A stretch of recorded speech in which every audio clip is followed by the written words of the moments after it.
Hello mga my loves! Welcome to my mini vlog. Maaga pa na kami nagsara ng asawa ko ng shop namin. 6 PM pa lang sarado na kami dahil pupunta kami sa family park.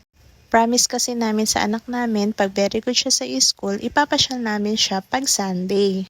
Mahalaga din sa amin yung benta pero mas mahalaga sa amin na maglaan kami ng oras para sa anak namin.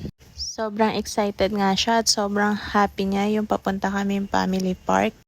Kasi bihira lang din naman talaga namin siya mapasyal na ganito dahil busy rin kami sa aming shop. Pagdating namin sa family park, naghanap agad kami ng pwesto dahil puno yung mga upuan, may loves dahil pag Sunday marami rin namamasyal dito. Pagtapos namin kumain, pinaglaro na namin si Scarlett sa playground.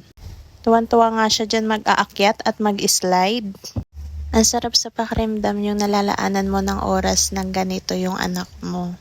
Kaya napag-isipan namin mag-asawa na tuwing Sunday, maaga kami magsasara para bigyan namin siya ng time.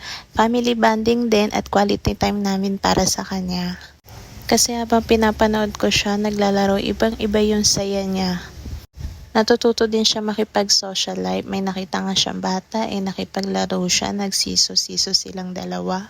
Tapos mag-8:30 na kaya inaya ko na siyang umuwi. Ayan, napagod siya, uminom siya ng water, my loves. Naglalakad na kami palabas pa uwi, sobrang saya niya pa rin. Yung ngiti niya abot langit pa rin, hindi maipintay yung kasayahan niya.